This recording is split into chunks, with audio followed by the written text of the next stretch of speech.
Hi friends, welcome back. അപ്പോൾ ഇന്ന് healthy ആയിട്ടുള്ള ഒരു ബ്രേക്ക്ഫാസ്റ്റിൻ്റെ റെസിപ്പിയാണ് കേട്ടോ ഇന്നത്തെ വീഡിയോ. അതിന് ഒരു കപ്പളവിൽ റാഗിയാണ് ഞാനിവിടെ എടുത്തിട്ടുള്ളത്. ഇനി ഇതിലേക്ക് ഒരു 1/4 ഗ്ലാസ് അളവിൽ ഉഴുന്നും കൂടി ചേർത്ത് കൊടുക്കാം. ഇനി ഇതിലേക്ക് നന്നായിട്ടൊന്ന് വെള്ളം ഒഴിച്ചിട്ട് നന്നായിട്ടൊന്ന് കഴുകിയെടുക്കാം.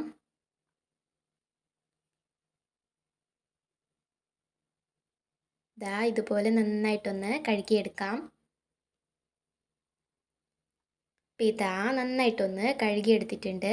ഇനി ഇത് ഒരു 4 മണിക്കൂർ ഇതിനൊന്ന് കുതിർക്കാൻ വെക്കാം. അപ്പോൾ നന്നായിട്ടൊന്ന് കുതിർത്ത് വന്നിട്ടുണ്ട്. ഇനി ഇതിലേക്ക് ഒരു 1/4 കപ്പളവിൽ വേവിച്ച് വെച്ച റൈസ് ചേർത്ത് കൊടുക്കാം. ഇനി ഇത് നന്നായിട്ടൊന്ന് അരച്ചെടുക്കാം. അപ്പോൾ നന്നായിട്ടൊന്ന് അരച്ചെടുത്തിട്ടുണ്ട്.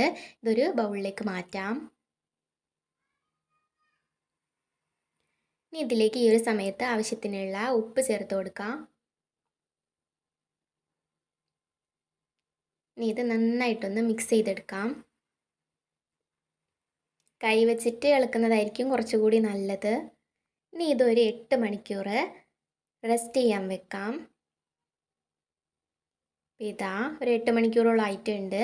ഇനി ഇത് നമുക്ക് ഓരോന്നായിട്ട് ചുട്ടെടുക്കാം. അതിന് ഒരു ദോശ ചട്ടി അടുപ്പിൽ വെച്ചിട്ട് അതിലേക്ക് അല്പം ഓയിലോ നെയ്യോ മറ്റോ തടവിക്കൊടുക്കാം.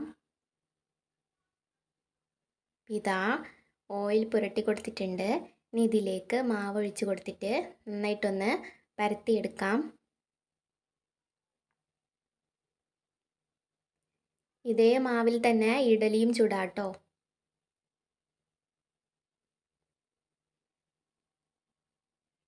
നന്നായിട്ടൊന്ന് പരത്തി കൊടുത്തിട്ടുണ്ട്. ഇനി ഇതിന് മുകളിലേക്ക് നെയ്യ് പുരട്ടി കൊടുക്കാം. നെയ്യില്ലെങ്കിൽ ഓയിൽ പുരട്ടിയാലും മതിയാവും. നന്നായിട്ടൊന്ന് മൊരിഞ്ഞ് വന്നിട്ടുണ്ട്. ഇനി ഇത് പാനിൽ നിന്ന് മാറ്റാം. ചൂടോടെ കഴിക്കാൻ വളരെ ടേസ്റ്റാണ് കേട്ടോ ഇത്. അപ്പോൾ ഇന്നത്തെ എൻ്റെ വീഡിയോ ഇഷ്ടമായാൽ പ്ലീസ് ഒന്ന് ലൈക്ക് ചെയ്യുക, ഷെയർ ചെയ്യുക, അതുപോലെ സബ്സ്ക്രൈബ് കൂടി ചെയ്യുക.